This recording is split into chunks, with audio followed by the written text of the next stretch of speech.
Today's show is titled Candace Owens, Michael Flynn, Jesse Jackson, Logan Act, and it's really just a string of names. Jeffrey Epstein, Steve Bannon.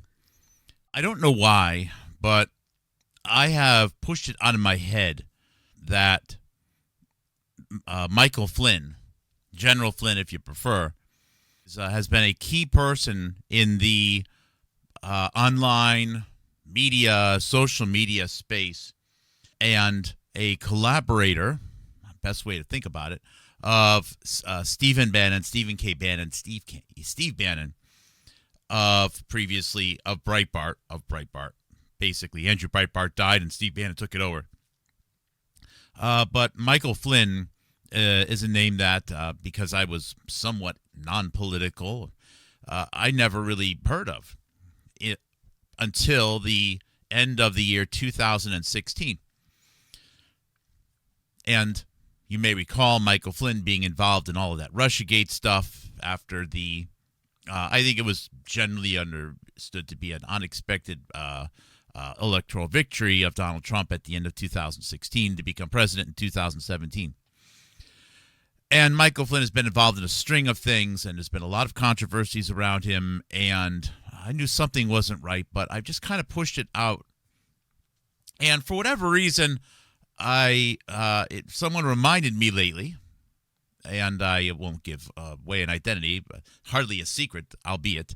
The information, though, is not secret, that Michael Flynn is of Rhode Island. And then I was thinking about all of the conversation that we've had here in the analysis, and how the political environment of Rhode Island is something which Candace Owens was pulled into and passed through, and still has a lingering connection with. And there was an awful lot of very upset people highlighting the fact that one of the most important and highest, one of the most, the largest, among the largest donors or fundraisers at the very least, fundraiser is probably more appropriate than donor, is a man named Mark Weiner who passed in 2016, of Rhode Island, who has worked with Hillary Clinton going all the way back to 1970s, was actually ran scheduling for the White House under President Carter. And Mark Weiner's daughter, Zoe Weiner, is the individual who Candace Owens, almost the same age, Candace Owens started her company with, Degree 180 and then Social Autopsy. Does that mean that Candace Owens, just from that, has a connection to Rhode Island? Well, when you know that Candace Owens also went to University of Rhode Island, as she did, I don't think she had great grades in high school, and one of the best all-time friends of Mark Weiner, so close that Mark Weiner was the godfather to this person's grandchildren, was Jesse Jackson. And Jesse Jackson, in Candace Owens' own words, started to work to some extent. It's not really clear directly or indirectly via the NAACP with Candace Owens going on all the way back to high school. So these connections, all right, and again, just because someone is photographed with somebody or shakes a hand or is in the same company, I think you have to be, there's more to a connection than just some desperate link. So I don't know how many people are with the NAACP, but I'm going to assume thousands or tens of thousands. If I had a neighbor of the NAACP, if I grew up in a city which predominantly was black, when that's just true, in Bridgeport, and if I knew someone who had membership of the NAACP, that doesn't mean I'm connected with Jesse Jackson. It just means I know this agency, who then maybe knows someone there, maybe even not well, who knows someone else and knows someone else. So when somebody says that two people are connected, that is something which needs to be evaluated. I was with a company once that had, I think at its peak, 40,000 people. I can remember maybe 8 names of the people from there. Now, of course, I've stepped out of the industry, and, I could remember if I went to my LinkedIn profile, oh, yeah, that's what that person looked like. I went to a couple of their weddings. We become distant. I'm not really connected. And most of the people there I never knew and never met personally, even though because I was a trainer, more people probably knew me than I knew them. Anyways, a connection should be evaluated as a meaningful connection. Two people simply being at the same company, living in the same country, walking on the same planet, it has to be a meaningful connection. And the connection with Candace Owens to Mark Weiner is very meaningful, as she started a company with his daughter. The connection with Candace Owens as Jesse Jackson is very meaningful, as she mentioned him, having worked with him by name directly in an interview. Jesse Jackson, with this lifelong relationship with Mark Weiner, incredibly important. See a weird thing up there. I'm going to be looking at that. All right, and thank you guys for joining. Christy, you're an Airbnb. People own it are out of town. Oh, no. Do you know why he has the GTE sign prominently displayed? Yeah, I can talk about the GTE sign. I mean, it's an old phone booth sign. But the GTE sign, while it's cool, there's a lot of history to that GTE sign. Not because I used to make phone calls in that phone booth or I used to work there, but there's volumes of books about espionage involving Verizon, which a big part of GTE was. GTE's technology is related to infiltration into the military. It's related to weapons technology sales. It's related to the opening up of the U.S. of the internet. Section 230, Bill Barr, the United States nuclear weapons program. There are so many things that are connected to GTE. It's mind blowing.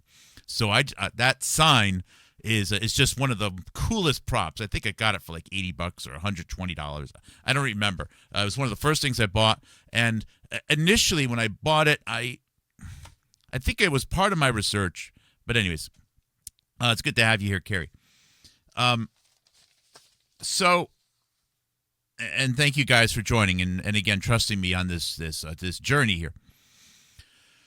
So Rhode Island's important, and the Candace Owens, although she didn't grow up in Rhode Island because of the hate crimes which she was part of as a victim, real or not, it almost doesn't matter.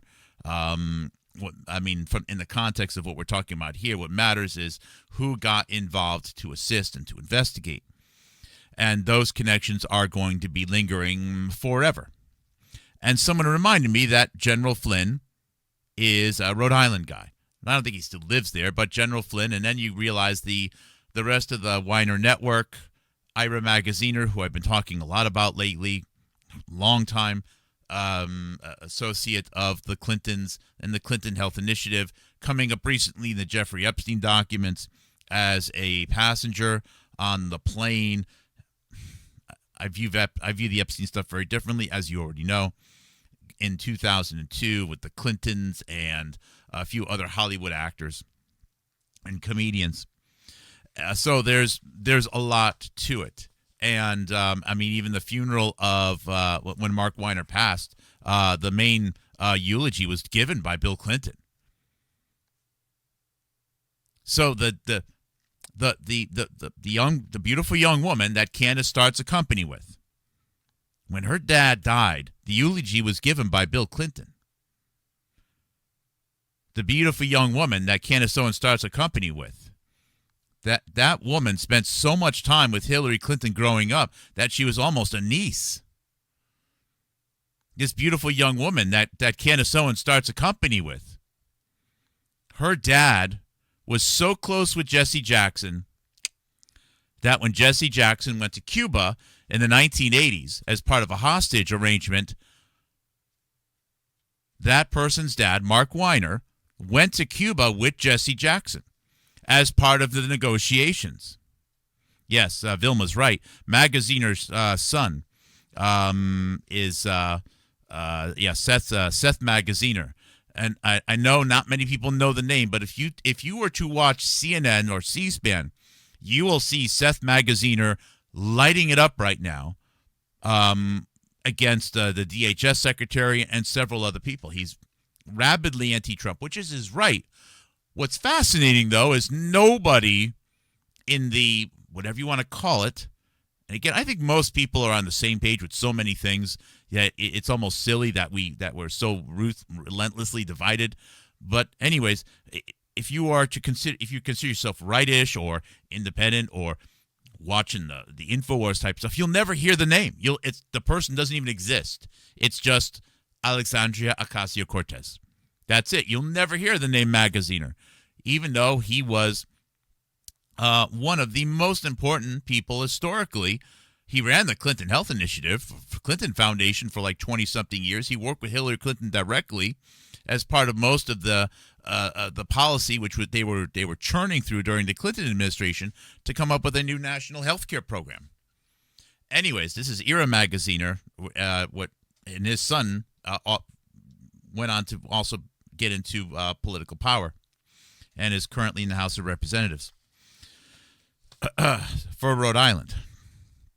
So, as I mentioned a few moments ago, Jesse Jackson went to Cuba to negotiate with the Cuban government and Fidel Castro for these hostages.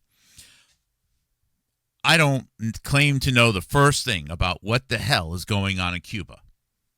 That would be such an ignorant thing to say. Someone here in the chat grew up in Cuba. I believe they can say whatever they want. But I'm not going to say, it's the commies and everything you heard about communism a lie, or it's all true, or they were going to kill the prisoners. I really don't know. I don't know.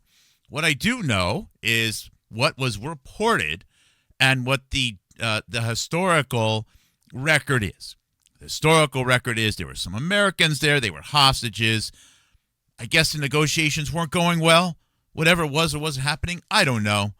But Jesse Jackson and apparently Mark Weiner, probably a few other people, definitely went to Cuba.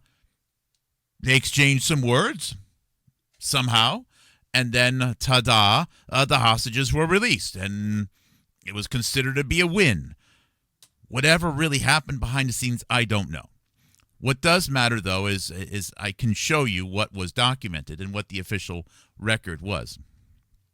Let me just do a couple of setup clicks here. Come on, go away, pop-up bar. Input to. I want that one over there. Really? That doesn't seem right. Yep, no, that's right. And we're going to do display 2 over there. Okay, that's good. Now we're looking good. Now, one of the reasons why the red flags, or I should say, there was a lot of debate at the time and controversy about whether or not Jesse Jackson had the right, whether he was breaking law by representing the United States, working with a foreign leader directly. And I'm going to review a paper, and it's about the Logan Act, which has been around for a couple hundred years. And the summary is that Americans, without the permission or the endorsement, and again, I'm going to word it poorly, but we'll read the paper, which will make it much more clear, of the executive branch or of the President of the United States, cannot have two-way dialogue with leadership of a foreign nation. And, you could understand the spirit of it. And it's every once in a while, the Logan Act comes up, and there's been debate about whether or not, or how it's worded, the clarity with which this Logan Act is worded.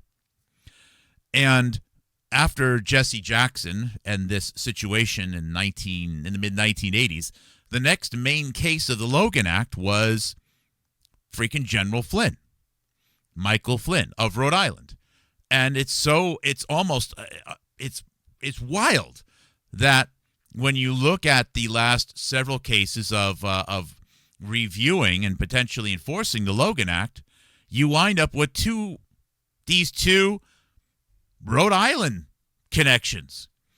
Now, does this involve Candace Owens directly? Well, again, Mark Weiner was part of that negotiations. It's hard to find clear documentation on it. What you can find, though, is a picture of Mark Weiner standing next to Fidel Castro showing him a baseball.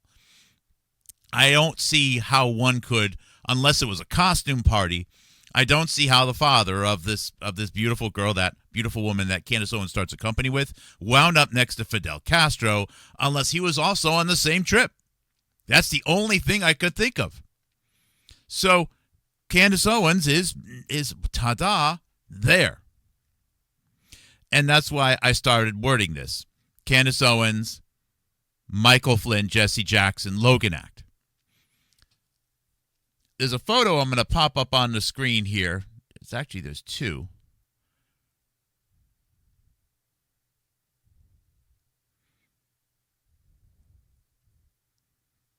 Hopefully there's nothing too personal on here. Let me go over to this mode. Again, thank you guys for joining.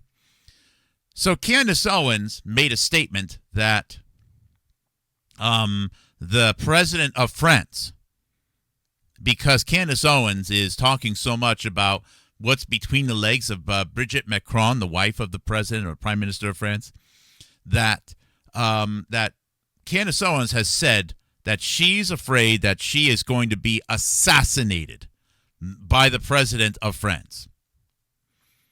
Well, that's crazy. I mean, to make a statement, a public statement, that you are afraid of being assassinated by the leader of a foreign nation, that's wild. And this was made a little over a month ago.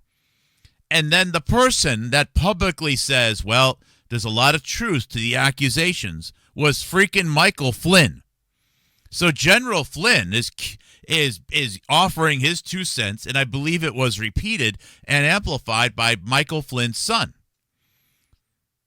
Now, I don't know how often Michael Flynn posts things on Facebook, but this is one of those little tip of the iceberg things. And you're like, you know what? That's odd. And he got nearly 1 million impressions on Twitter. General Flynn did.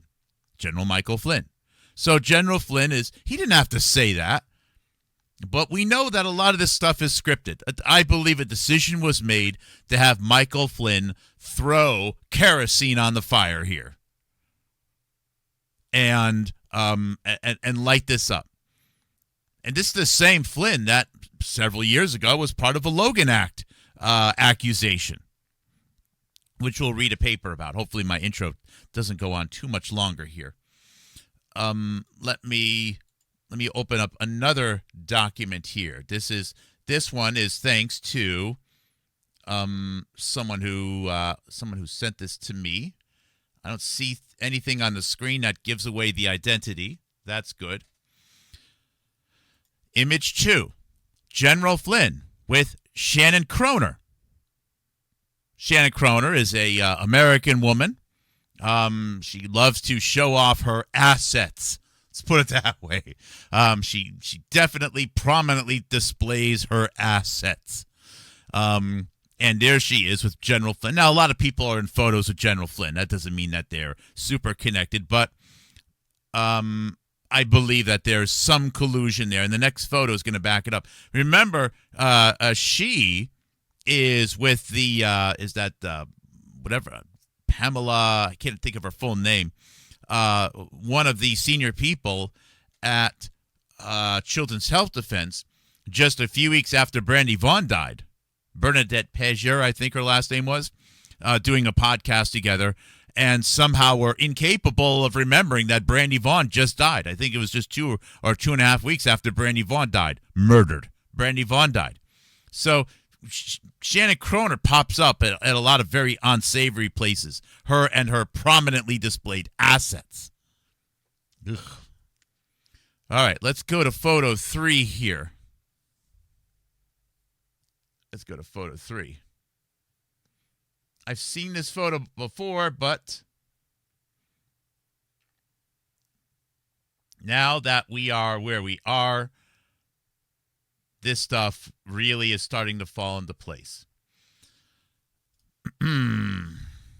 So, this is some dinner party with Michael Flynn in the middle, Michael Flynn's son, Michael Flynn Jr., over there. We have Mike Cernovich, who's part of the whole Breitbart, Stefan Molyneux, Steve Bannon thing. There's a Joe Hoff, Rose Tennant. Here's Jack Posobiec right there, Jim Hunt, Cassandra Fairbanks, she's over there. And there's this David Doc Eifring, I don't know who that is. Dylan Wheeler. And there's a few other faces in here that you can that look familiar. That almost looks like Mary Holland, but I don't think that is. I think that's Michael Flynn's wife. The point is that Michael Flynn was a big part of recruiting people to be part of this sphere of bullshitters. And if Michael Flynn goes back to the Rhode Island power structure, remember, he's a Democrat. He said he's a Tea Party guy, which is nice, I guess. But much of his efforts as a Tea Party guy resulted in Democrats winning seats. Just saying. That seems to be a pattern of, let's rally, let's bring America back to its roots. Let's go full Tea Party, and then before you know it, you vouching for candidates that always have a record of just saying some of the most atrocious things, or theft, or bribery, or phone calls with Putin. Look, I'm not afraid of Russia. I don't hate Russia. But if things were going bad in my country, why in God's name would I make a phone call to President Putin to say, can you help? Why would anybody in a foreign country, a leader of a foreign country, drop what they're doing because they want to help out an American, or vice versa for that matter? That is ridiculous.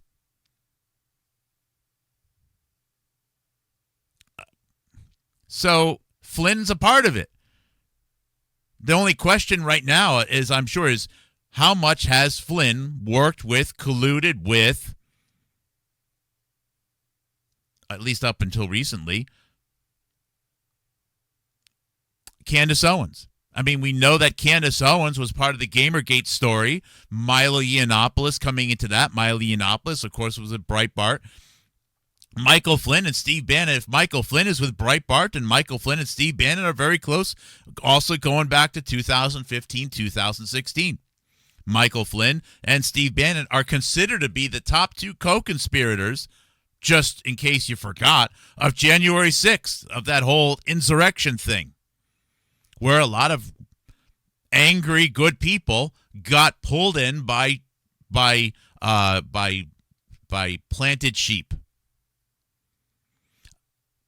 If you search my old videos, I had a conversation with about this yesterday with somebody. If you search for the word sheep, you'll notice I hardly ever say it. And I never really thought about it, but I guess I don't like it. I don't like the word sheep. Because when you say people are sheep, the insinuation is that people are stupid like sheep. And I don't like to call people stupid like sheep. I'm not saying sheep are stupid animals, but, people are better at putting Legos together than sheep. Okay, let's just put it that way.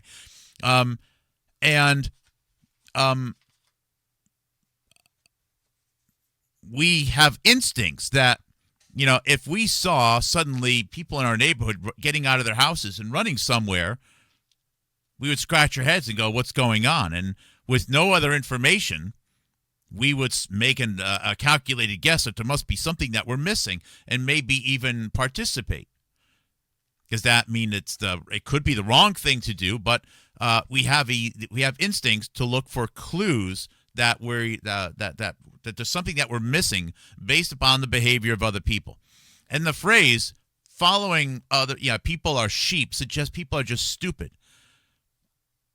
The more accurate thing to point out when it comes to this whole sheep comment is that you can control a whole population of people by just having a couple people in the crowd when they're watching the play know when to start clapping, even though something wasn't good, to know when to laugh, even though something wasn't funny.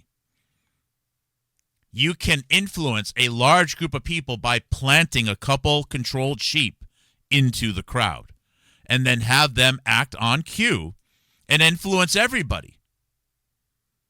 That doesn't mean that everyone's stupid, but I think we do need to work harder for people to realize that all it takes is a couple of idiots or monsters or employees, right way of wording it is, for example, in the chat of Candace Owens, they could be bots that keep saying, "You're amazing.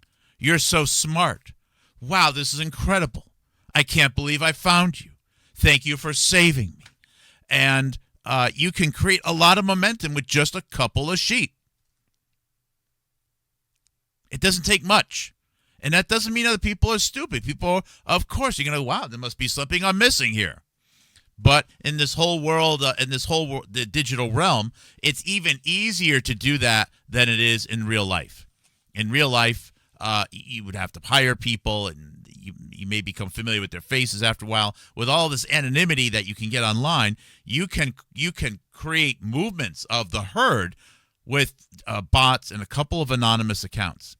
And that doesn't mean that people overall are stupid. I think that's one of the reasons why I don't like the word, because it implies the wrong thing. It's going after people as opposed to highlighting how people are being manipulated. Okay. So these photos here, and this is just a tip of the iceberg. Michael Flynn is a big part of this. And if Michael Flynn is wrapped up in the Rhode Island power structure, this Catholic power structure, there's and now also, as I reviewed yesterday, with the Steve Bannon history of with his work with Jeffrey Epstein going back so many years, holy cow! There's a lot to cover here. I also threw the name. Did I throw anything else there? No. So what I think I'm going to do today is I'm going to do a quick song. I'm going to do some quick hellos, and then I'm going to review a document regarding the Logan Act and the impacts with both Michael Flynn and Jesse Jackson, both people who, by the way, have had an important connection with Candace Owens. And let us not forget, as I get the music going again, that Jeffrey Jackson's son, Yusef Jackson, wound up picking up the tab to take on the production of Radar Magazine, which is to follow on the talk from, guess who? Jeffrey Epstein. So the Jeffrey Epstein Business Connections also has a link to Jesse Jackson and the Jesse Jackson family. It's pretty wild, guys.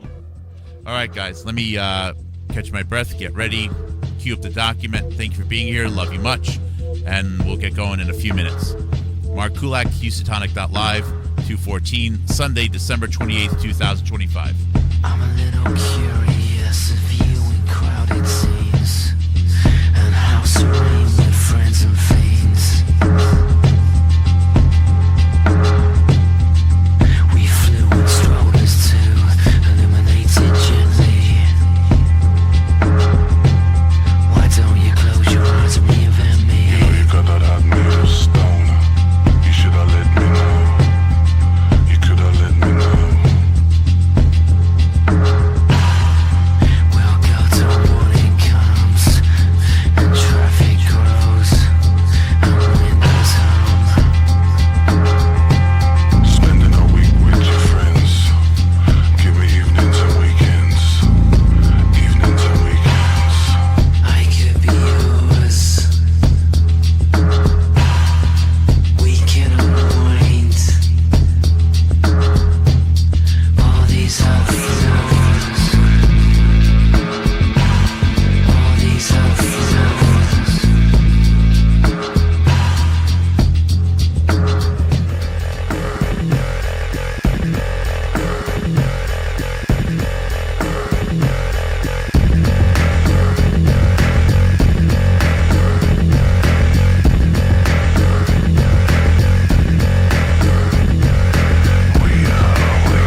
This is from December 7th, 2017. It's in Lawfare, lawfaremedia.org, the Logan Act and its limits. I fully expect this article to have a political bias. 2017. So what had happened is Trump won in 2016, November 2016. There was all of that chaos about Russiagate starting at the end of 2016, early 2017. Flynn admitted to lying or something like that. He was going to be made head of the military or head of the national security. He was then excused from it.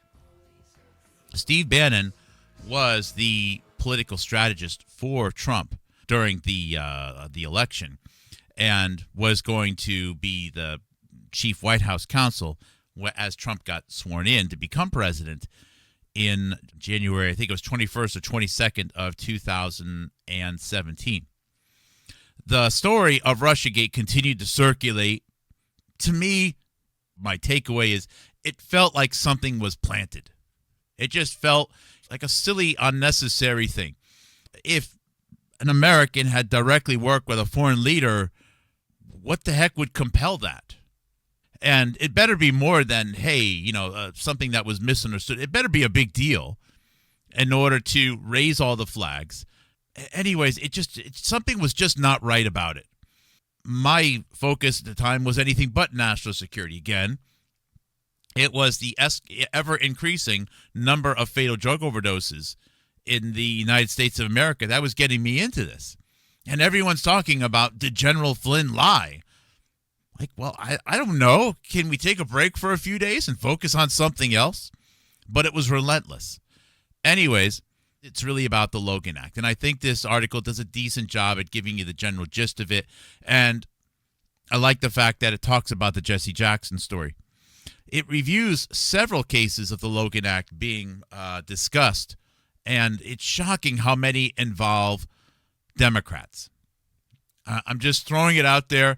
I don't mean to be a Republican fanboy. Again, I'm really all over the map as far as different political beliefs, but in this case, I'm just saying it like it is. And lifelong, General Flynn is a Democrat. He is a very loyal, good friend of Hillary Clinton. Why do all of these Hillary Clinton friends keep winding up as lukewarm New Age Republic? It doesn't make any sense. So, let me say hi quickly, and then let's get down into the reading here. Sabina Wallace, they were the digital soldiers, and you're referring to this this here. These are the digital soldiers. Conservative America really does not have a good voice, which shouldn't surprise you because people who focus inward on their faith and their family are people that are less likely to have a lot of time and money to influence public perception. So it shouldn't be a surprise that there is not a lot of well-organized, small government conservative influencers, political pundits, whatever you want to call them. There's just not many. And if anyone were to go into the tech industry, most people in the computer industry who are under a certain age, a vast majority, I don't know why, tend to be left-leaning politically. So the possibility or the opportunity for conservatives, Republicans, to have groups where they try to spread their ideas, their opinions, and to get people to maybe vote more for right-leaning candidates would be a good a step in the right direction, I guess. That was a bad pun, but you know what I mean, right? So this is anything but criminal. It would be good to have more people with a variety of different public opinions online, engaging, if everything was open and fair and on the up and up. But, and it's possible that not everyone in this photo realizes this themselves. And maybe some do, and they realize, well, that's just the way it is. And they're either going to be part of this group or they're not going to be part of any group. But what many people see as the right online is really a bunch of liars pretending to be conservatives, masquerading as conservatives, capturing an audience that has nobody else to listen to for the most part. There's a few independents out there, possibly, who don't get any momentum for a variety of different reasons. So I don't view this as some massive conspiracy. The conspiracy here is that there's probably at least several people in that photograph who are very well aware that the intentions and the goal of this organized group is anything but to really ensure that conservative ideals are spreading and successful in the United States. They must know that. Not all. There's probably a few people there who don't know. And then there's the people who go, you know what?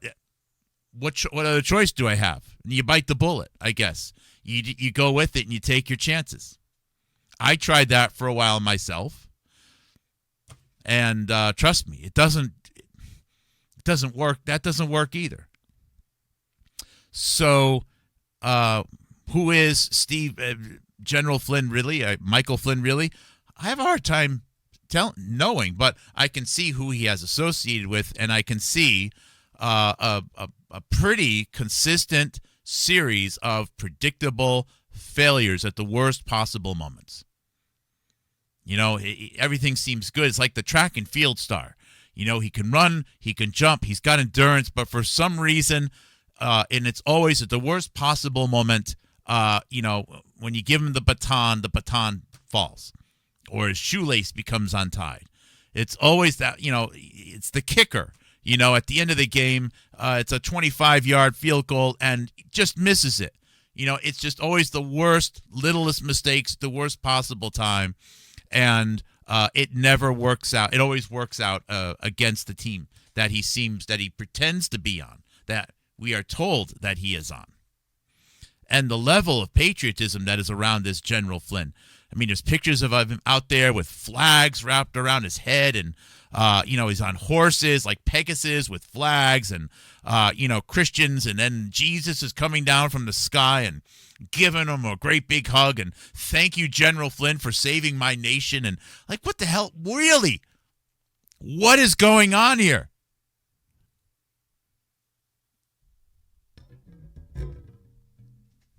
So, rhinos. Obama had kicked out a lot of Russian diplomats because of the fake Russiagate crap. Once Trump won, this is from Christy in the chat. Thank you, Christy, for being a show supporter. It means so much to me. Definitely goes a long way. It goes a long way, Christy. Thank you. Thank you for being some of the biggest muscle around here. Once Trump won, Flynn reached out to the Russian ambassador to try to repair Obama's crap.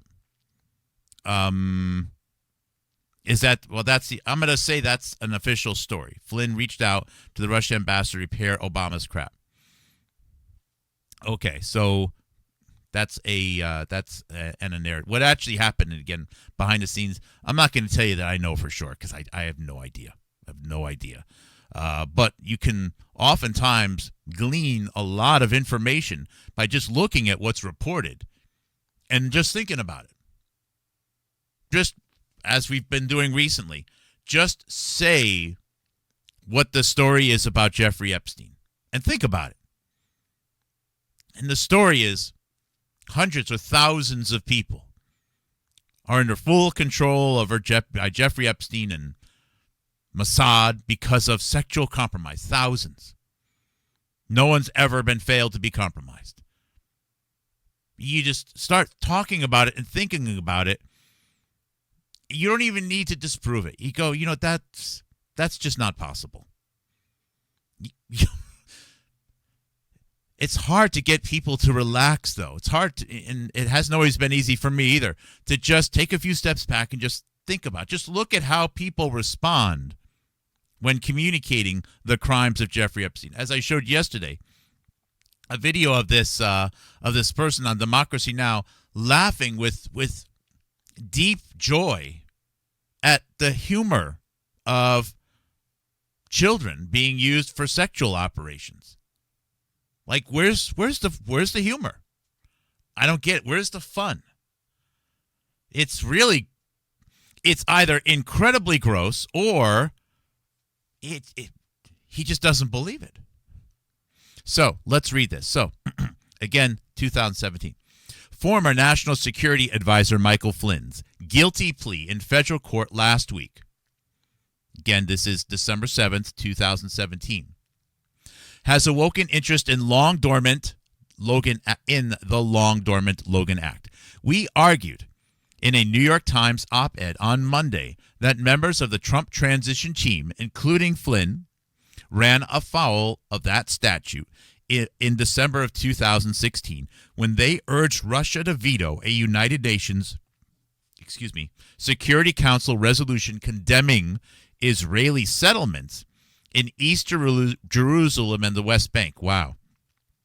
So it even involved Israel. Wow, I should have seen that one coming. Let me zoom in a little bit here. This is all publicly available, by the way. So that was the summary. Eric Posner. I think Eric Posner is related to some people that I've already researched. I'm not going to dig into it. Former National Security Advisor Michael Flynn's guilty plea in a federal court last week has awoken interest in the long dormant Logan Act. I already read that.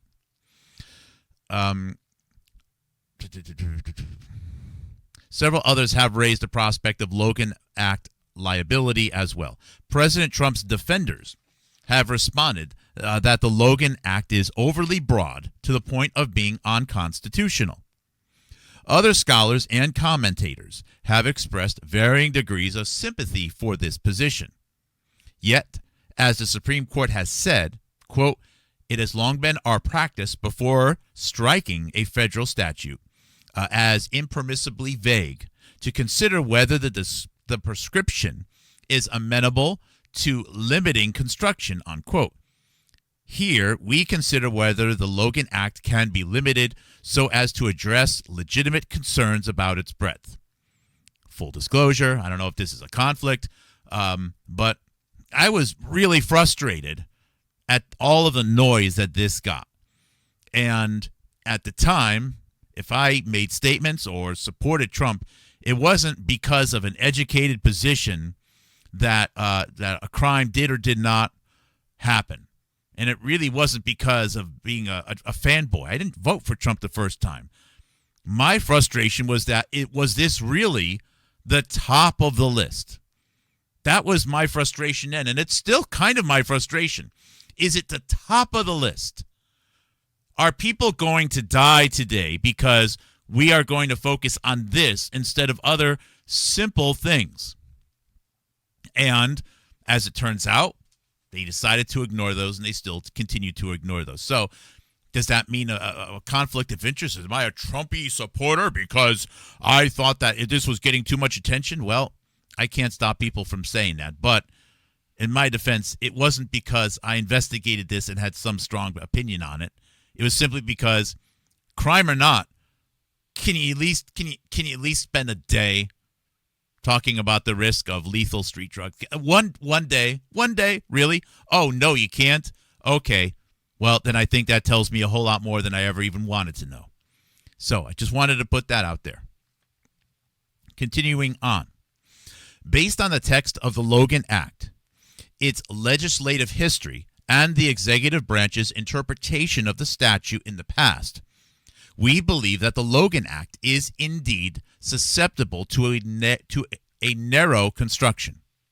We explain how courts could, and likely would, construe the statute so as to avoid unconstitutional applications. The Logan Act can be understood to prohibit secret efforts aimed at undermining the current administration's foreign policy without also criminalizing a wide array of political interactions between U.S. citizens and foreign officials. So far, fair. While this interpretive exercise is inspired by the ongoing controversy over the Trump transition team's contacts with Russia. We should stress that this is not the first, and certainly almost not the final, time that the Logan Act will become the topic of national debate. Throughout U.S. history, allegations of Logan Act violations have been used to tar, though never to jail, political opponents. In retrospect, a few of these allegations seem to be well-founded. In many other cases, however, such allegations turn out to be baseless when the Logan Act is interpreted in light of its text, history, and background. And background American legal doctrines. Sorry, I read that wrong. Beyond the present debate regarding Trump and Russia, further reflection on the statute serves the purpose of clarifying the Logan Act's reach and reducing the risk that it will be used as a rhetorical cudgel against individuals whose conduct does not break the law. So here's the law. The Logan Act is named for a Philadelphia doctor, George Logan, who traveled to Paris in 1798 at a time of heightened tensions between the United States and the revolutionary government in France. Logan's mission was arguably a success. France lifted an embargo against the United States and releasing American ships and sailors. However, former President George Washington, then President John Adams, and members of the Federalist Party who were hostile to France condemned Dr. Logan upon his return. Federalists in the House of Representatives responded with legislative action. Representative Roger Griswold, a Connecticut Federalist, introduced a bill to, quote, guard by law against the interference of individuals in the negotiation of our executive with the governments of foreign countries, unquote. Griswold said that he, quote, hoped no occasion would ever arise for bringing into operation a law of this kind. But if it should, it would be well prepared to meet it, unquote. Griswold's bill quickly passed the House and the Senate, and President Adams signed it into law in January of 1799. Consistent with Griswold's expressed intention, the law has been invoked only rarely. There are only two known instances in which individuals have been indicted for violating the act, the last of which came in 1853, and neither indictment resulted in conviction. Yet, the law remains in the books today, and its wording has changed only trivially in the last 218 years. And they gave a couple of links in here. So, here is the statute, and I'm going to read it. And here it is. Any citizen of the United States, wherever he may be, wherever he may be, who, without any authority of the United States, directly or indirectly, commences or carries on any correspondence or intercourse with any foreign government or any officer or agent thereof, with no intent to influence the measures or conduct of any foreign government or of any officer or agent thereof, in relation to any disputes or controversies with the United States, or to defeat the measures of the United States, shall be fined under this title or imprisoned not more than 3 years or both. This section shall not abridge the right of a citizen to apply, himself or his agent, to any foreign government or the agents thereof for redress of any injury which he may have sustained from such government or any of its agents or subjects. So some of the phrases of the Logan Act sweep broadly. For example, wherever he may be, directly or indirectly, any foreign government. But others narrow the statute's scope. We focus here on 7 ways in which statutory text, legislative history, and executive branch interpretations potentially limit the Logan Act's reach. 1. Without authority of the United States. The act does not apply to U.S. citizens who obtain the current administration's approval before approaching foreign officials. For example, and this here blows me away, okay? For example, then Representative Bill Richardson did not violate the Logan Act when, at the behest of the Clinton administration, he traveled to Cuba, Iraq, North Korea, Serbia, and elsewhere to negotiate with U.S. adversaries. Yet, quote, the authority exception extends beyond diplomatic envoys. An earlier version of this statute and the phrase, quote, without the permission of the authority of the government of the United States, unquote, and the shortening of that phrase in 1948 does not seem to have been intended to effect a substantive change.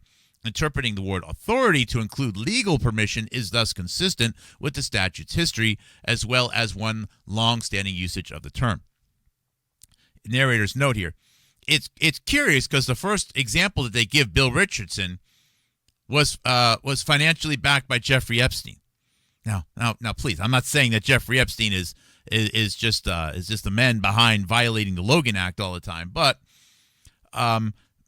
there's been a lot. As I've said, as Jeffrey Epstein made New Mexico his primary residence, it's documented that he immediately became a big donor of Bill Richardson, who was very friendly, again, with the Clinton staff. It's noteworthy how many people in this Clinton sphere are implicated here with Logan Act violations. As I've said, between Jesse Jackson and, or I'm not saying potential, alleged, disputed Logan Act violations. And I'm reading this because of General Flynn. Of course, he's the star of the show here.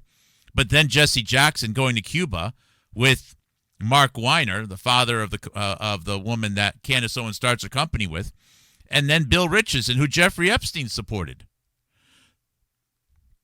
So does it happen around the political aisle? I'm not saying it doesn't, but that's a very weird data point. It's a very interesting start to this reading and to this analysis. 1 second.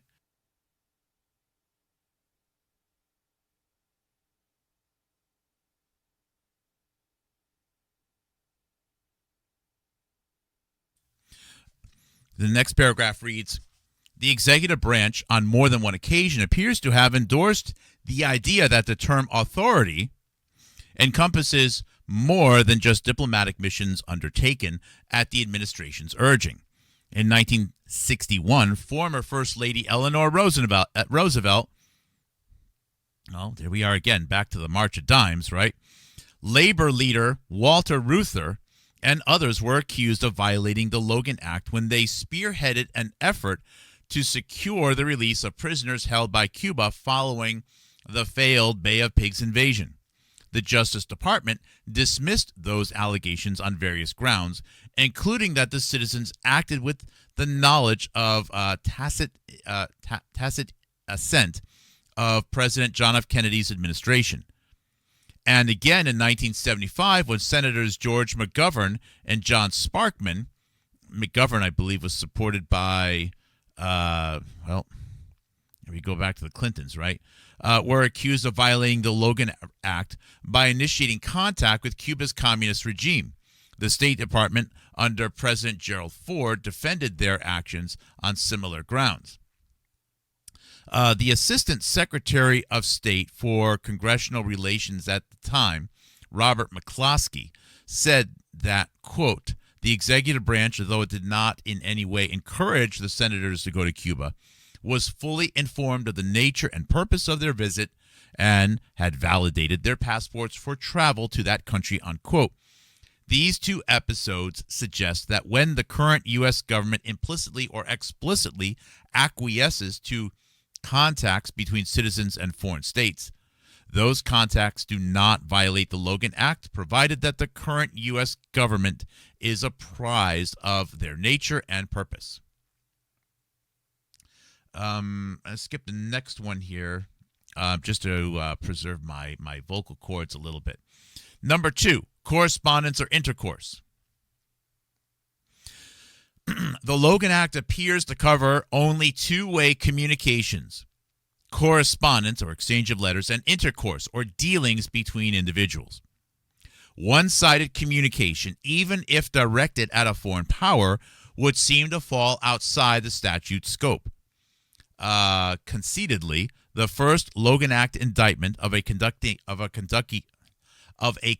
farmer named Francis Flournoy in 1803 was based on a newspaper article arguing that Western states should secede and join France.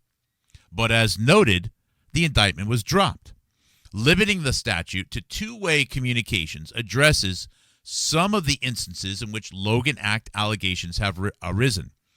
Thus, in our view, 47 Republican senators who sent an open letter to Iran in 2015 asserting congressional power to block a nuclear accord did not violate the Logan Act, despite accusations, because their statement, though styled as a letter, was not part of any exchange or intercourse with a foreign government. Wow, that's very, very interesting, because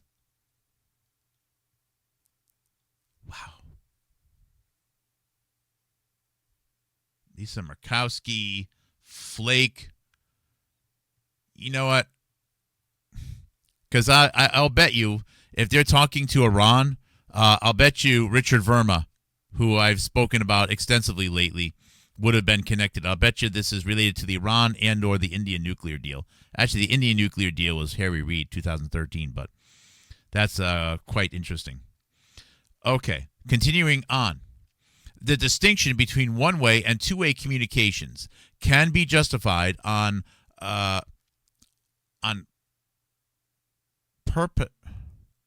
purposive. I never said that word. Justified on purposive as well as textual grounds. Two-way communications, especially if covert, can lead to secret bargains and other quid pro quos that interfere with the president's authority over foreign relations. Public discussion, by contrast, falls more clearly into the core of the First Amendment freedom to criticize the United States government and American foreign policy. Okay, easy peasy. So, I guess if General Flynn sat next to Putin and or someone and said, "Hey, just told him something about America," so stupid, and then passed him the butter, there wouldn't be a Logan Act violation. I guess there needed to be a two-way discussion. How you guys doing here? Hello, Katniss. That's all right. I'll do a quick recap here. We're titling this one. I've titled this one: Candace Owens, General Flynn, Jesse Jackson, Logan Act.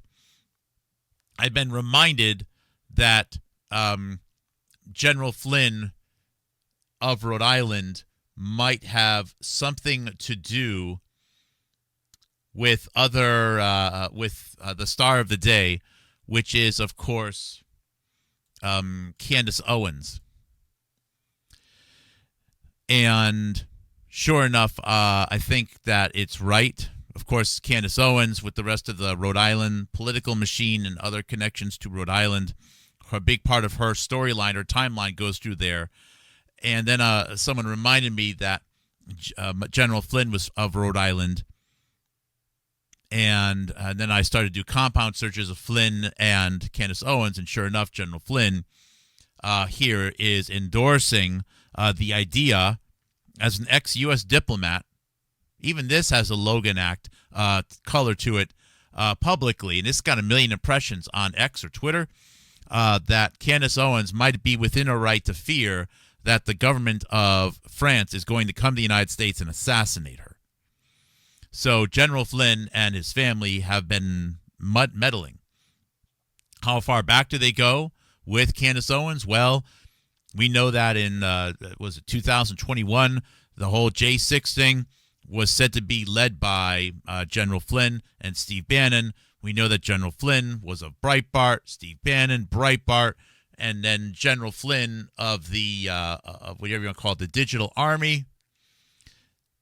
And then I started doing compound searches of General Flynn and Jesse Jackson and came to the realization that two of the most well-known and disputed cases of the Logan Act violation over the last 50 years, approximately, involved General Flynn and Jesse Jackson. Remember, Jesse Jackson was so close with the father of Zoe Weiner, who Candace Owens started her company with, that Jesse Jackson made Mark Weiner the godfather of his own grandchildren.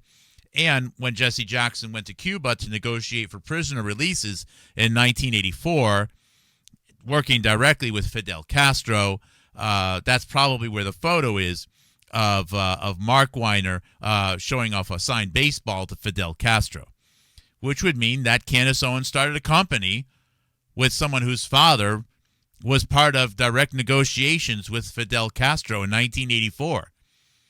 You know, there's an awful lot of very weird things. Long-time friendships with Harvey Weinstein, Castro, Hillary Clinton, Steve Bannon, Milo Yiannopoulos, maybe even a couple of dinners out with Jeffrey Epstein. I'm saying that that's a possibility. It's not crazy. It's unlikely, but it's better than 10%.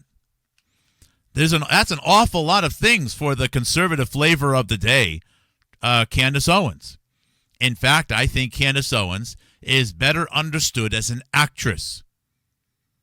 She's there as an actress. She's hired as an actress. It's not her ideas. It's not to say that she's not capable or very smart. She's hired as an actress. So, hence, I'm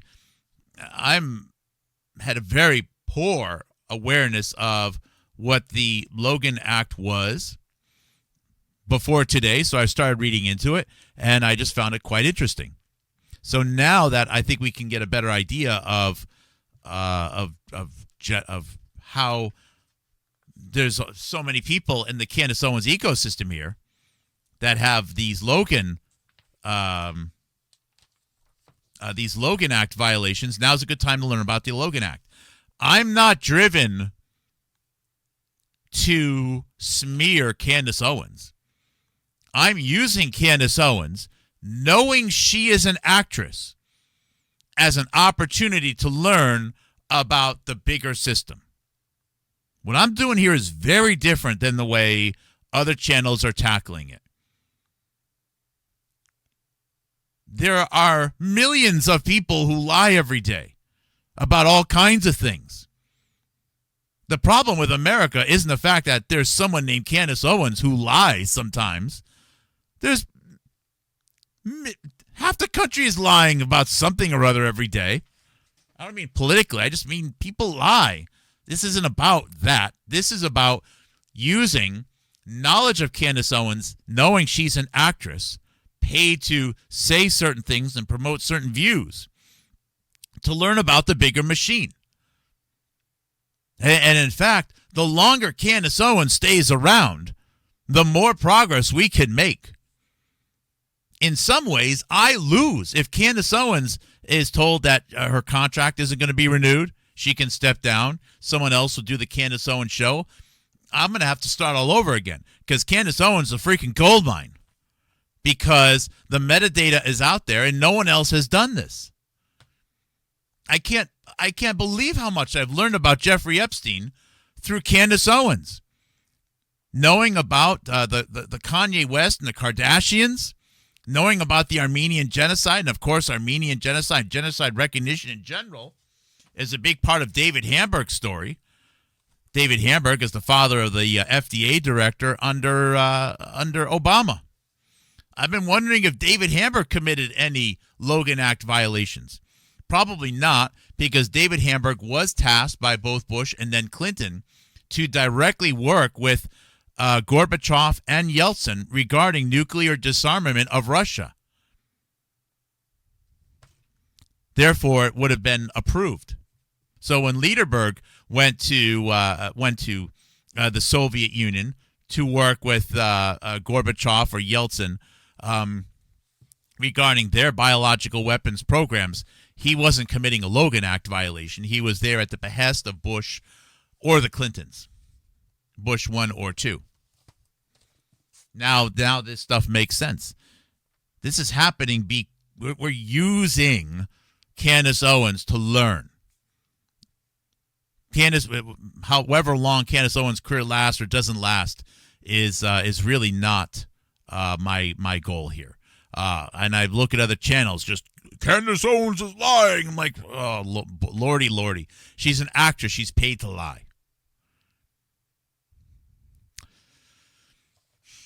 So I'm glad it's a huge club. Oh, Tucker Carlson. Of course, Tucker Carlson is a huge endorser of Candace Owens. And Tucker Carlson, as I've said, worked for Harvey Weinstein going back to 1999 at Talk Magazine.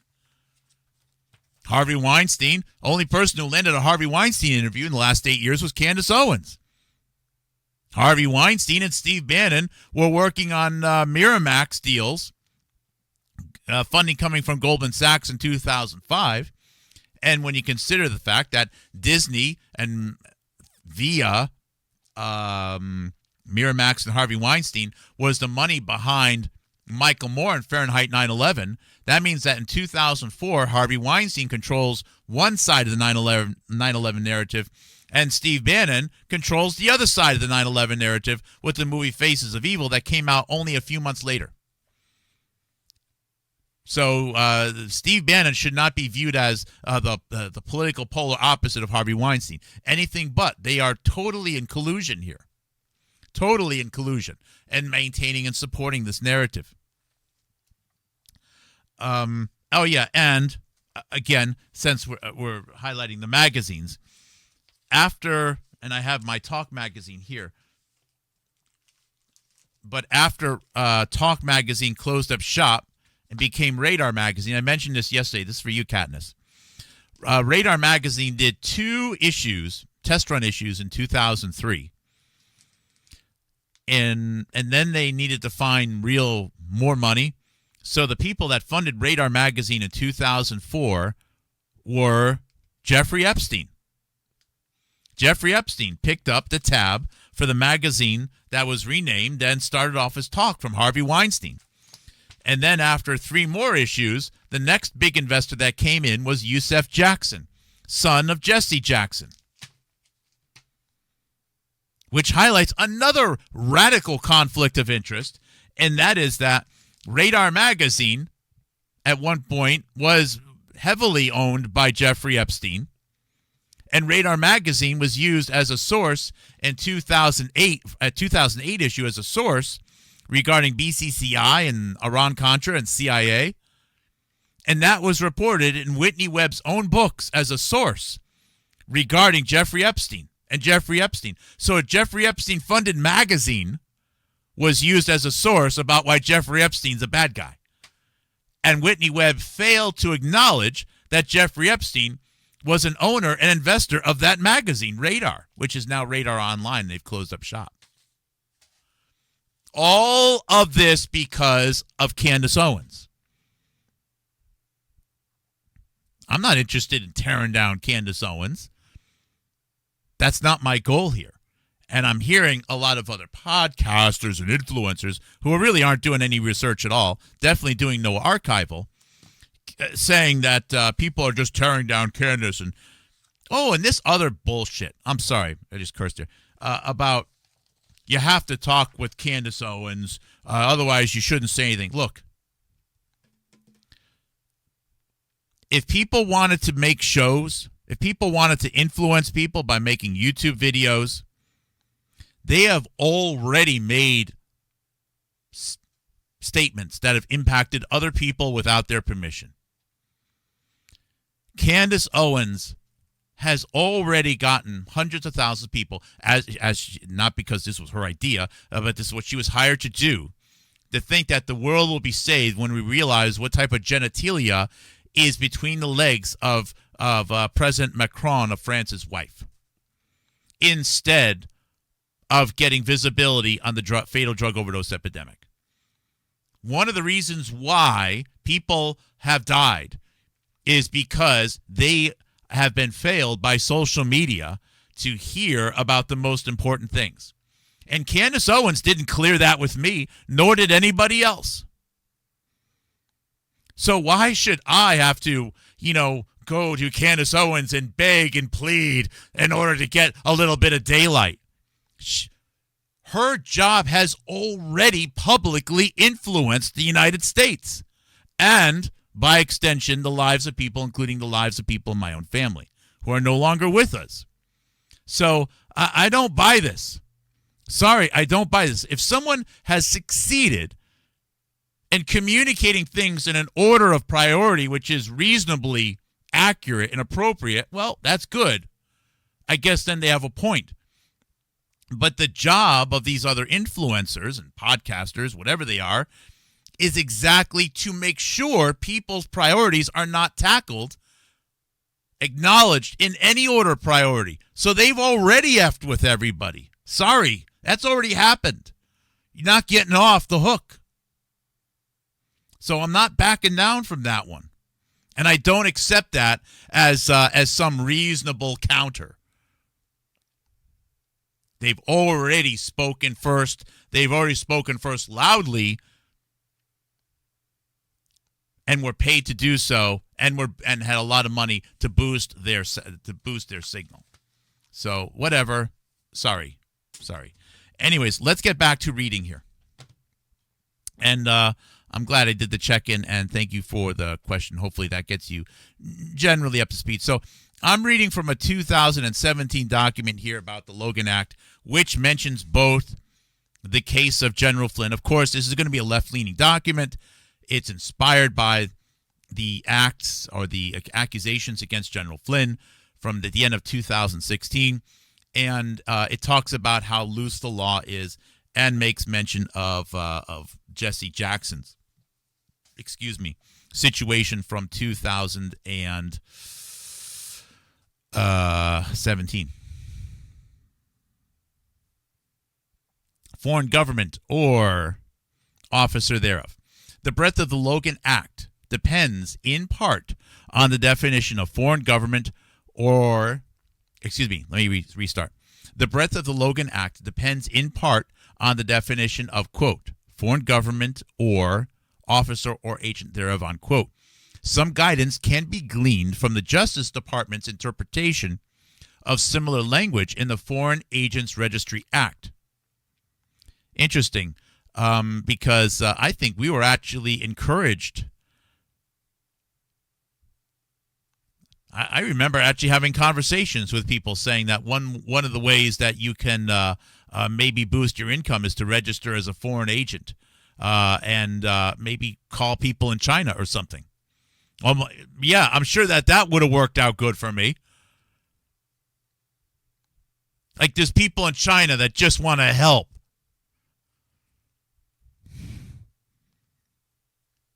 Ugh. Amazing. So, for example, the department generally has not considered state-owned media organizations to be foreign agents. The Russian television network RT America recently told by the Justice Department to register as a foreign agent is a notable exception. Historical episodes shed further light on the phrase. President Dwight D. Eisenhower, and now I'm realizing, now I can see why social media is encouraging news outlets like RT to get involved. Instead of there being a platform that can communicate certain ideas within the United States, all you need to do is make sure that RT pops up. And then you can control it. You can arrest people. You can make Logan Act violations. How beautiful is that? Encourage Americans to start using platforms that you can then later on say are foreign agents. Wow, what a nasty, nasty little thing that is. I know I did not word that perfectly, but I think I got the general idea out there. Wow, that is nasty. Historical episodes shed further light on the phrase. President Dwight D. Eisenhower said in 1953 that Senator Joseph McCarthy had not run afoul of the law when he urged Greek ship owners to boycott communist China. Private ship owners, after all, are not officers or agents of any foreign state. The line between other state-owned enterprises and foreign governments is inevitably fuzzy, but leniency principles weigh in favor of limiting the statute to cases that clearly fall on the, quote, foreign government, unquote, side of the divide. Accordingly, we think that a sensible construction of the statute would limit these terms to officials of a foreign government and to agents who are clearly acting on behalf of a foreign government. An envoy sent by a foreign leader on a diplomatic mission would count. A reporter for the state-owned BBC would not.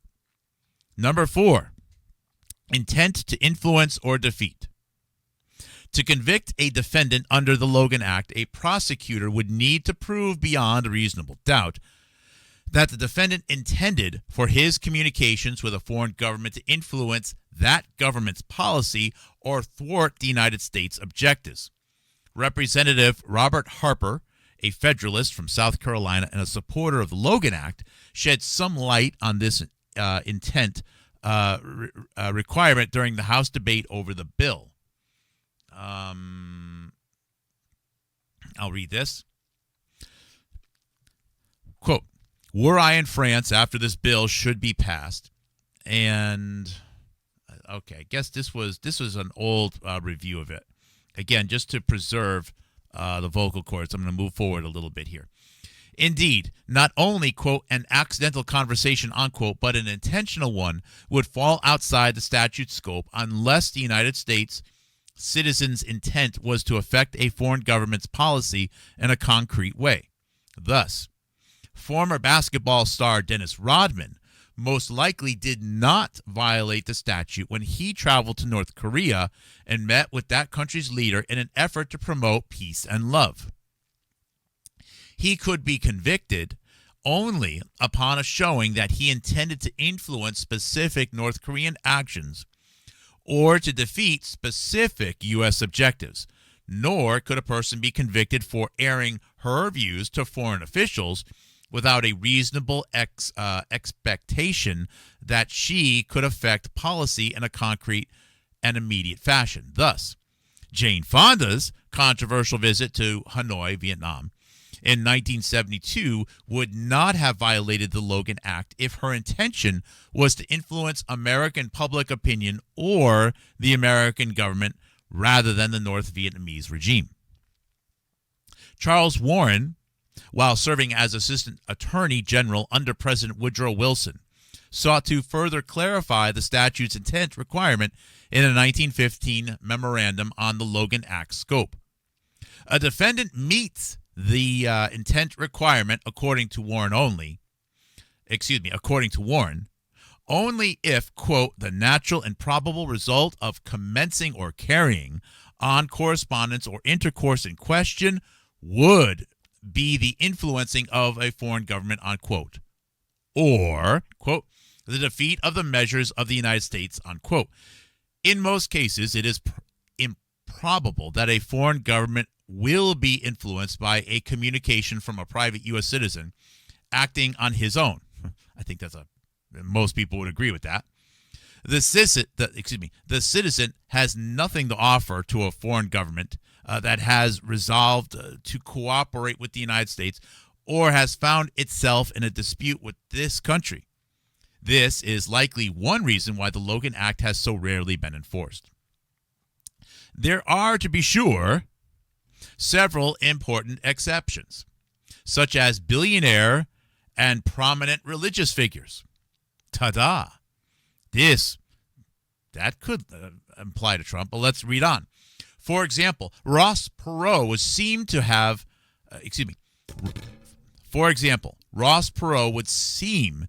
met the, quote, intent to influence, unquote, requirement when he engaged in secret talks with Vietnam in the late 1980s and early 1990s in an effort to secure the release of American prisoners of war. Likewise, the Reverend Jesse Jackson likely intended to influence Cuba in a dispute with the United States when he visited Fidel Castro to negotiate a prisoner release in 1984. And one might even say that the, quote, natural and probable result, unquote, of Jackson's visit was to sway the Cuban regime. President Reagan initially accused Jesse Jackson Jr., or Reverend Jesse Jackson Jr., of violating the Logan Act, but withdrew that claim the following week. As discussed below, we think that Ross Perot and Jesse Jackson could both assert plausible defenses based on the Logan Act's second paragraph, but likely fall within the scope of the first paragraph. Let me open up a window here, something I wanted to display. If we go to Houstonic Live or HoustonicITS.com, go to the W's, and we're going to be looking at Mark Weiner, Weiner, Mark Stephen Weiner. And so this is, I have a good video, a memorial video on Mark Weiner after his passing in 2016. There's a interview here of Jesse Jackson from 2016, a 12-minute sit-down, talking about his relationship with Mark Weiner. Again, we're talking about Jesse Jackson here and his visit to Cuba. But the photo in question is, and these are the memorial service photos. The Clintons are there. Another curious person that was at the funeral of Mark Weiner was Terry McAuliffe, longtime friend of both Bill Clinton and Mark Weiner, meaning that Candace Owens gets the real big breakout of Candace Owens as this newfound conservative happens in Charlottesville, Virginia, with Terry McAuliffe as mayor of Virginia. And the face of the Unite the Right rally was, oh my goodness, can't think of the little guy's name. You know, he's been all over the news lately. And let us not also forget that there's many other recent, I think they're turncoats, like David Martin and Robert Malone lived in the Charlottesville area at that time. But the photo I wanted to pop up was this one here. So this is Mark Weiner with Castro with a signed baseball. I never went to Cuba, and I never had an interest in meeting Fidel Castro. If Fidel Castro, he's passed right now. If he was in my driveway looking for directions, I'd say, hey, pretty cool, Fidel Castro. Want to grab lunch? Or tapas. Well, what the hell, right? Anyways, but it's kind of difficult to find yourself in a situation where you're signing baseballs with Fidel Castro. So knowing that Mark Weiner, and again, he's the dad of the daughter that Candace Owens starts her company with. Candace Owens starts her company with a guy who's signing baseballs with Fidel Castro. I'm going to assume that you can't just fly to Cuba at any time and sign baseballs with Fidel Castro. So based upon his age, I think that Mark Weiner probably, and knowing that Mark Weiner was so close with Jesse Jackson, that Jesse Jackson made Mark Weiner the godfather of Jesse Jackson's grandchildren, I'm going to suspect that Mark Weiner, again, the father of the person that Candace Owens starts her company with, that Mark Weiner was with Jesse Jackson in 1984, 1985 when he went to Cuba to work with Fidel Castro regarding the negotiations to release these prisoners. Thus, that is one of my inspirations for deep diving now into this article, knowing that Jesse Jackson is one gateway to learning about the Logan Act and suggestions that it be used. And the other one is the more recent case of the other fellow from Rhode Island, General Flynn, who, of course, is a big part of Steve Bannon's digital army to influence what people are thinking. Good little opportunity there to recap. So, continuing. The cases in which a citizen is most likely to influence the policy of a foreign government involve U.S. politicians. For example, we now know that Richard Nixon, when he was a presidential candidate in 1968, urged South Vietnam to stay away from peace negotiations with the United States, the Soviet Union, and North Vietnam. This is the paradigmatic Logan Act violation and an excellent illustration of the statute's importance. And, that's possibly true. This might actually, maybe that's true. I'm certain that the authors of this document would, at the very least, not be fans of Nixon. But guilty is guilty. Anyways, there you go. So, an allegation that Reagan's campaign made a secret deal with Iran in 1980 to delay the release of hostages until after the election seems to have been debunked. But if true, it would be a clear Logan Act violation. A presidential candidate with a high probability of winning the election will likely be in a position to reward a foreign government for its actions. A president-elect and his transition team are in even better position to influence a foreign government because they will soon take the reins themselves. In that case, it can be said that a, quote, natural and probable, unquote, result of communications between a transition team and a foreign government may be to influence the foreign government's actions. Number 5, disputes, controversies, and measures of the United States. And again, these are the 5 or 6 points where they are reviewing, assessing the loose and little bit wiggly and ambiguous language of the Logan Act. To obtain a Logan Act conviction, a prosecutor would need to show that the defendant sought to influence a foreign government with respect to a discrete dispute or controversy with the United States, or would need to identify a, quote, measure of the United States, unquote, that the defendant sought to defeat. With respect to disputes and controversies, the Justice Department under President Kennedy took the view that those terms would be construed as, quote, customarily understood in diplomatic parlance, unquote, which would likely entail not just the existence of tensions, but of positively conflicting claims. I'm a little bit lost right now, so let's just keep moving. The term measure is more opaque, but would also seem to require, based on the then contemporary usage, a plan or course of action intended to attain some object that the defendant tried to thwart. Thus, then-candidate Barack Obama probably did not violate the Logan Act by traveling to Berlin in July of 2008 and meeting with Chancellor Angela Merkel. While Obama and Merkel reportedly spoke about foreign relations, there is no evidence that they discussed particular U.S.-Germany dispute or that Obama sought to countermand any Bush administration policy.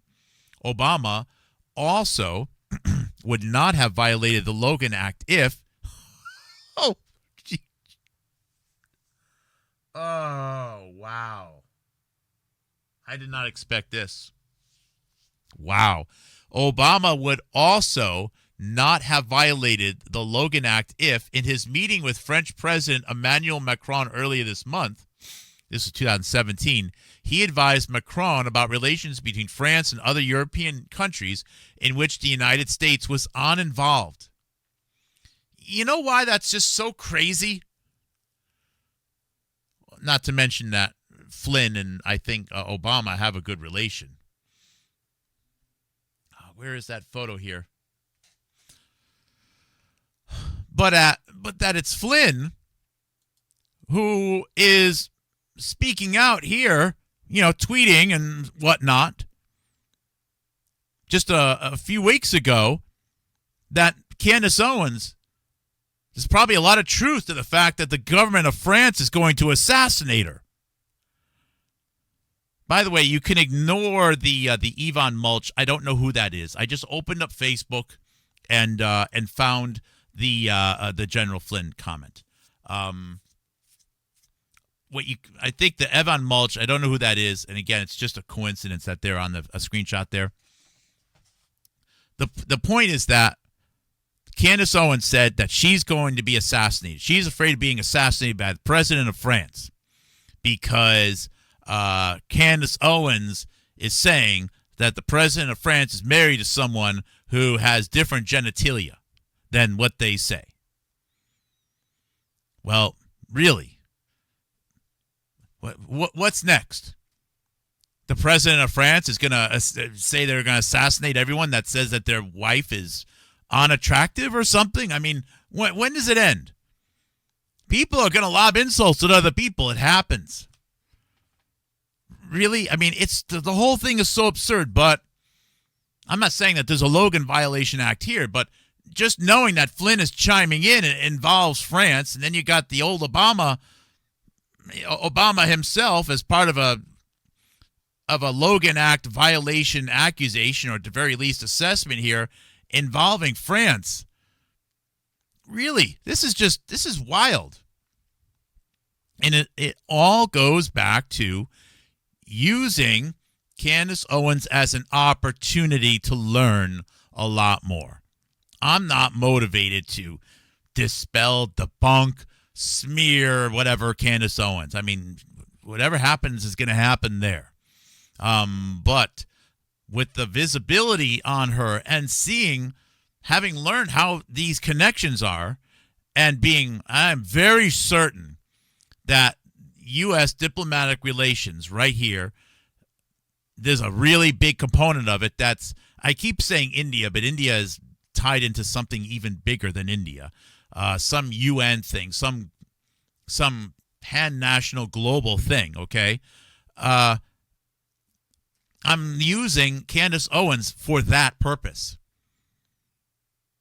And no matter how many ways people are trying to say that it's about Candace Owens, it's not.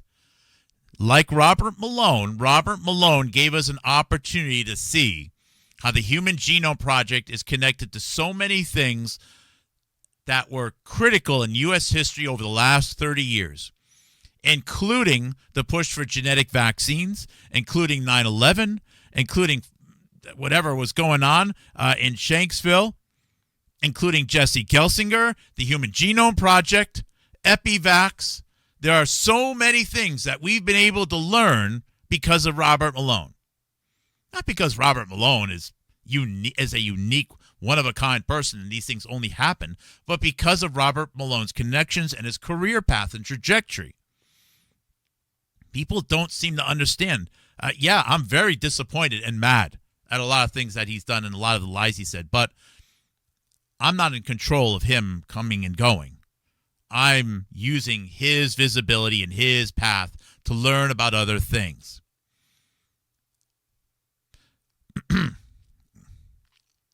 So, getting back here, I'll repeat that paragraph. Obama also would not have violated the Logan Act if, in his meeting with French President Emmanuel Macron earlier this month, he advised Macron about relations between France and other European countries. Early this month, by the way, in 2017. So, Trump's president now, first term, first year, 2017. Obama is in France talking to Macron. I don't know what they're talking about. This whole thing about meeting in person and needing to talk. I mean, come on. You got encrypted communications. You got Zoom calls. You got web calls. You got emails. You have couriers that can carry letters. Physical letters if you want. There are so many ways that people can communicate. You don't need to fly somewhere in order to be able to sit in their parlor for a few hours and have a conversation. We are in the year 2025, or almost 26. So any travel, it's a formality. And maybe to have a little bit of chit-chat with no recording devices or something. I don't know, but this is just weird. Why did Obama even need to go? I don't know. It does open up the possibility, though. I wonder if they were talking about, maybe Macron could help out the United States in the future. You talk to the President Macron, say, hey, Mr. President Macron, I can't talk like Obama. Some people can do good Obama impressions. I'm not very good with impressions. But imagine I'm Obama, which is very easy given my golden skin. Obama talking to Macron, okay? Obama says, look, I have an unusual request for you. I know your wife, she's a few years older, very pretty woman. Do you think every once in a while she could maybe put a pack of cigarettes in her lap, like under her skirt, so that we in America can have 20 million people talking about what type of genitalia she has? Could you just do me that favor? It'll go a long way, because I got a friend who knows this CANDACE Owens girl who is going to get all Americans to talk nonstop about what's between President Macron's legs. And President Macron is like, dude, that is the weirdest thing anyone has ever asked me. But you know what? Whatever. Okay, we'll do it. And then sure enough, some French journalist in 2020 or 17. Matter of fact, not long after this, a French journalist says, I have some information about what's between the legs of the wife of President Macron. And then guess who picks up on it? Candace freaking Owens. So instead of people talking about how the future of many of the big industries in France is going to be partnering with India, they're talking about what's between the legs of President Macron's wife.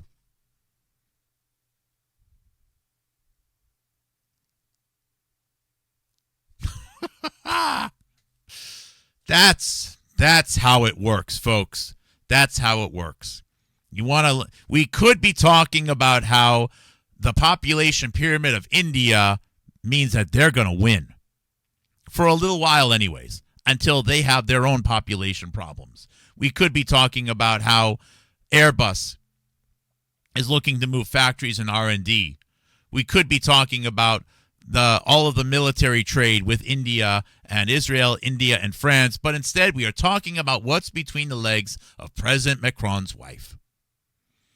And I wouldn't even be surprised if Obama, who knows? I mean, he's in the club, right? Obama maybe even had some negotiations. Said, look, I know it's weird, but look, at the end of the day, nobody cares. It's just about distracting people.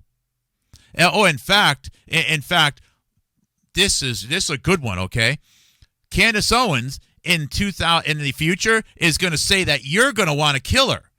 And then my friend General Flynn, he's going to agree. Wow. Holy shinoli. That's exactly what happened.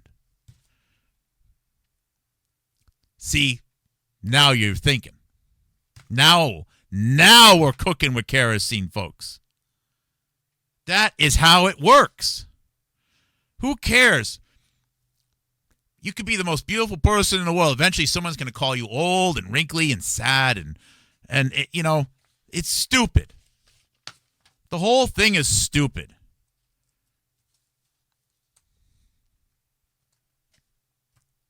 That is how it would work. And if Candace Owens never born, someone else would be doing the role. So it's not Candace Owens personally, please. It's the role, right? This game has consequences beyond just wasting time. The time that's wasted means that we're not talking about mass murder for an engineered pandemic. It means we're not having good conversations about the population pyramid, about how of the United States, of other nations. We're not talking about drug addiction.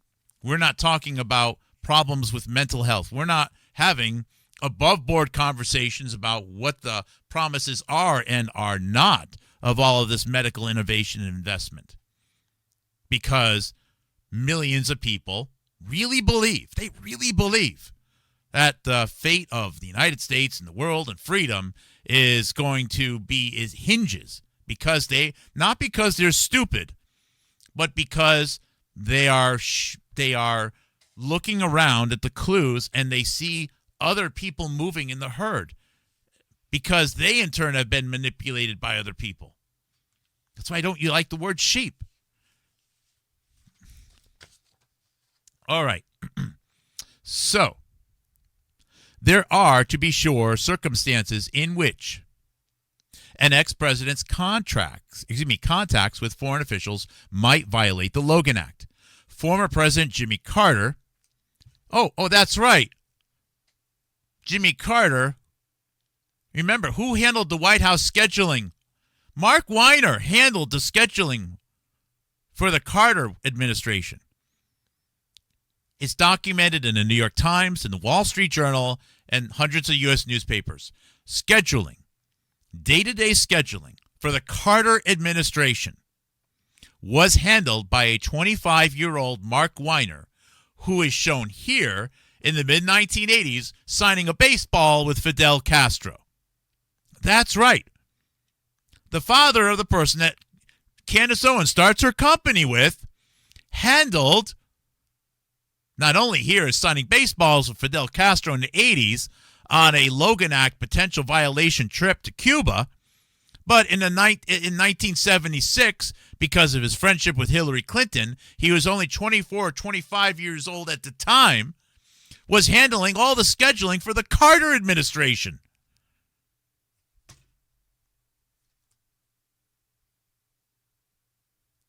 And this is after he got into trouble and declaring bankruptcy at age 23 because of some scandal involving a tennis player, Jimmy Connors, in the state of Rhode Island. And that is why the father of the person that Candace Owens gets to start a company with gets to start a company called Financial Innovations Rhode Island in the 1980s, and for the next 30 years manufactures and sells all of the merchandise, all the hats and the pins and the flags, the bumper stickers for the DNC, all of it, and control all the vending booths and all the DNC events up until the date that he dies in 2016. That's a pretty big omission from the Candace Owens story. And now, lordy lower, here we are, again learning more about the Logan Act. And as I said, why are all of these Clinton, Carter, Jesse Jackson, ex-DNC, devotee, Michael Flynn? It's just a lot of Democrats. And strange, the one person that this paper says is probably only guilty would be Richard Nixon. And maybe he was totally guilty. I'm not assessing it. But it's just odd how so many people in a very small ecosystem keep coming up here. And there are also many people who are close. I mean, Jesse Jackson worked with Candace Owens in 2007 in her own words. Candace Owens said in a 2017 interview with Stefan Molyneux, the same Stefan Molyneux that works directly with Cernovich, the same Stefan Molyneux that worked with General Flynn. Candace Owens said in a 2017 interview she worked with Jesse Jackson when dealing with the race-based hate crimes that she was alleged to be a victim of when in high school in 2007. So Candace Owens' connection with Jesse Jackson is clear. Now, how close were they? That isn't obvious, but given the fact that one of Jesse Jackson's closest friends and most loyal friends in his whole life, Mark Weiner, goes on to have Mark Weiner's daughter start a company with Candace Owens, it's not unreasonable to then think that maybe Candace Owens got along pretty good, swimmingly, with either Jesse Jackson and or Jesse Jackson's one of Jesse Jackson's son, most likely Yusef Jackson. And Yusef Jackson was one of the pallbearers of Mark Weiner when Mark Weiner died in 2016. Mark Weiner here signing the baseball with Fidel Castro all the way back in 1984 on the potential Logan Act violation trip with Jesse Jackson in Cuba. All of this because of this is all thanks to Candace Owens. Why would we want Candace Owens to lose her show when we can connect so many dots about U.S. history and learn so much and get so many insights to Epstein and the DNC and money laundering? As a matter of fact, I'm going to be wrapping up here. There's a few more paragraphs here. I don't think I'm going to be able to finish it, but I can't help but get ahead of myself. And then I'm going to wrap up the show. Excuse me, I'm starting to feel congestion right now.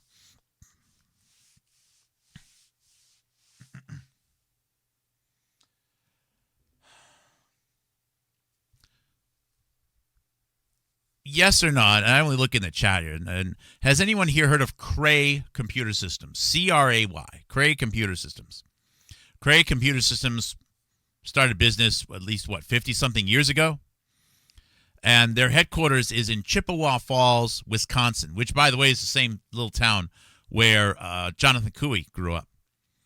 Has anyone heard of Cray Computer Systems? Cray is known for making supercomputers. They were one of the very first companies to create or research and create a functioning, massively parallel supercomputer. Yes, excellent. Christy says yes. I think his name was Seymour Cray, the founder of Cray Supercomputers. Now, keep in mind, having a degree in computer engineering, when I learned about large computer systems in my undergrad at University of Connecticut, one of the computers that we studied was the Cray, was from Cray, C-R-A-Y. And I never saw a Cray computer in person. I posted a video of a tour of their museum. And just studying, reading about them, from a book level view, I found them fascinating. And the idea of working with this type of machinery was one of the things that really gave me a little bit of an adrenaline rush and wanting to learn more about the machinery of computing. I found it really, really interesting. And they're a true blue, a true American company, true red, white, and blue American company. They were never very big. They're still in business, though. They've had a variety of contracts, a lot of patents. And Cray, I just think it's like I wear my Bose hat every once in a while, Dr. Bose is... his family is from Sri Lanka, I believe, or India. But Dr. Bose is, I believe, just one of the greatest American engineers of all time. Great attitude, just a great person locally in Massachusetts. He passed a few years ago. And I hold Dr. Cray, Dr. Bose up there as just great Americans, great American engineers. Now, Dr. Cray died in a car accident in 1994 or 1995. Now, he wasn't young at the time. He was in his 70s. And it always just struck me odd, though, that he died in a car accident. It just seems so unexpected. People die in car accidents. But I've had in the back of my head, I've always remembered that story. Now he wasn't found dead on the scene. He died at the hospital, which is usually a sign that maybe it was just it was a car accident. It was a bad injury, and you're in your 70s. You don't heal as fast as you do when you're in your 20s and your 30s. And I discourage people from looking at conspiracies everywhere. I mean, everyone's, fill in the blank, right? And I don't think it's productive to have conspiracies everywhere. But sometimes you got to keep the door cracked open on that one. Well, Big Blue incorporated Cray, but Cray also worked a lot with people like Dr. Minsky, who was accused of a lot of stuff on doing the whole Epstein Island thing. But I believe a lot of the ideas and intellectual property of Dr. Cray were also stolen by a man named David Hillis. Hillis. And I can open up that page here. I don't have a page for him yet. A reason why I'm looking there. Danny Hillis, excuse me. This is Danny Hillis. He's almost 70 right now. And Danny Hillis had a lot of collaboration with Jeffrey Epstein.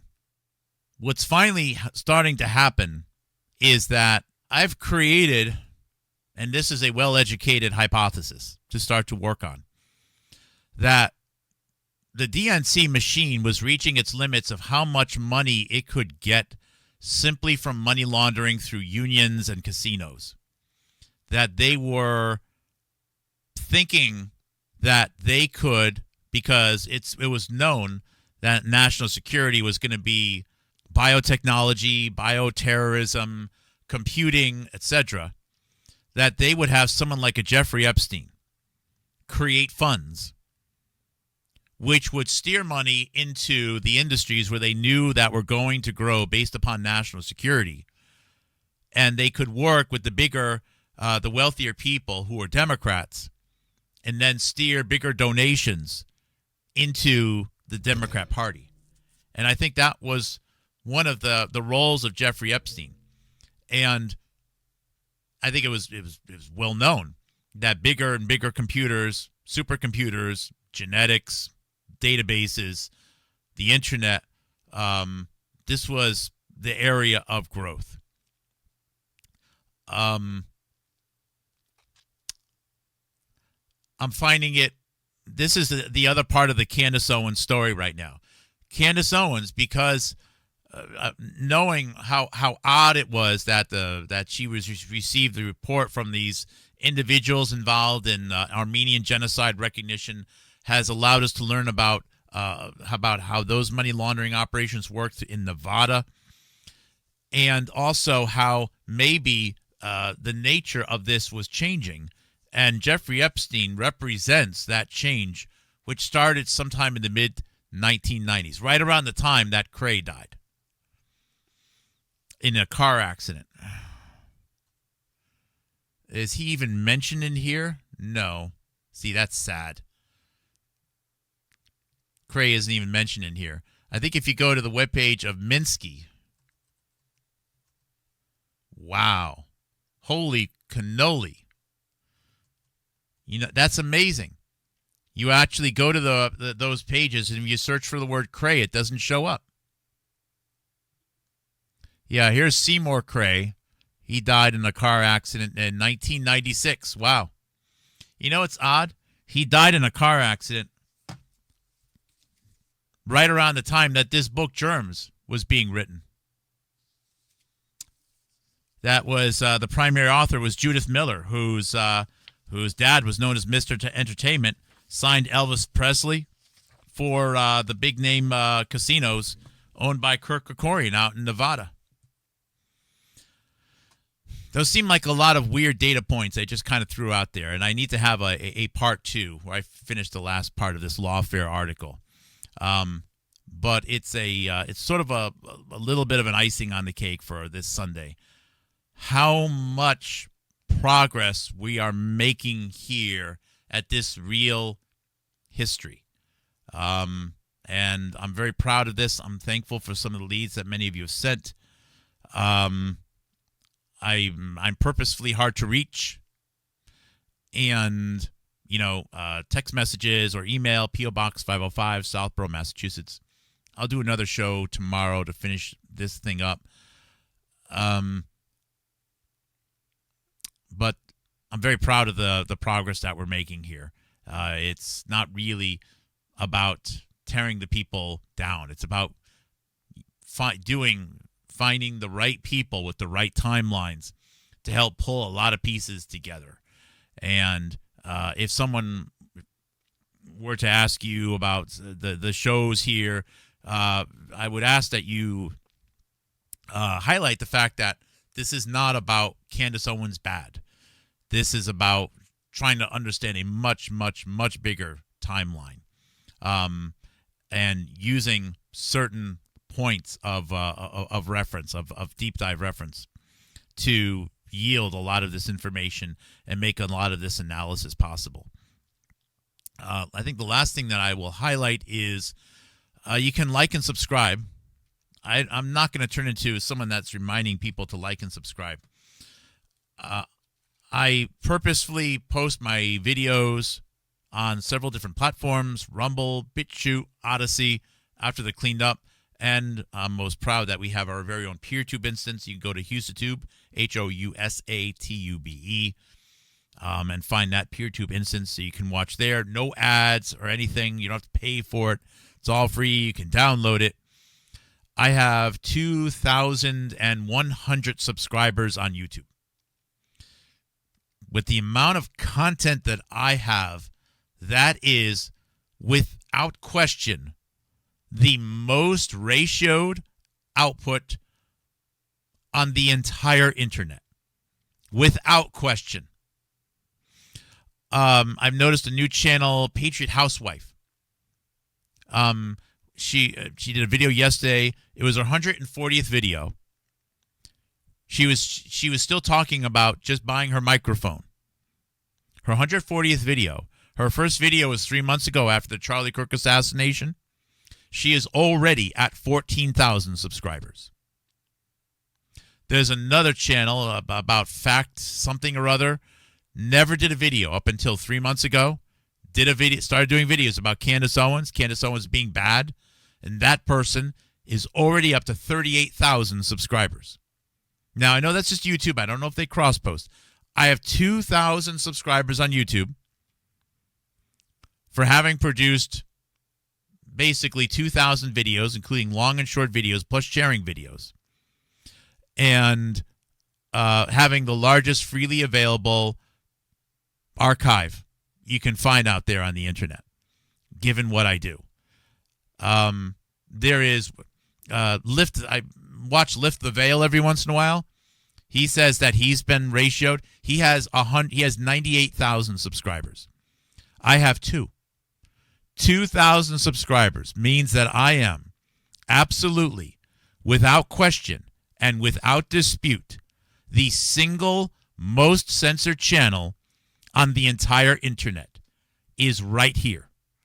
Houstonic.live is, without question, and the metrics prove it, the single most censored channel in the entirety of the known internet. And you have the opportunity to watch this one live today. 2,000 subscribers. 100.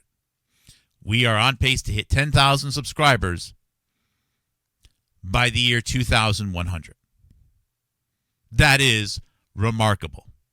And given the quality and the quantity of the content, the organization of the content, the backing up of the content, the analysis, we lost our own son in this drug epidemic. I mean, how much more, into it can you possibly be? We are by far and away the most censored channel on the entire internet. I think number 2 might even be higher, could be higher than me, would be Jonathan Cooey of Giga Own Biological. He might have me beat, but again, different platforms, so it's hard to do. It's hard to really do a side-by-side. But that's impressive, and I'm proud of that, and you should be proud of that too. So thank you for supporting me. Thank you for watching. You guys have a great Sunday. Thank you for the great questions. You know how to do the support. You know how I do it. You know what you're going to get. P.O. Box 505, Southborough, Mass. PayPal, Patreon, appreciated. You know what the output is. I'm not much into the communications or the group gathering, but I'm thankful that you're here and that you've helped me get this far. I'll do another show tomorrow, definitely. Thank you guys very much. Take care, and God bless.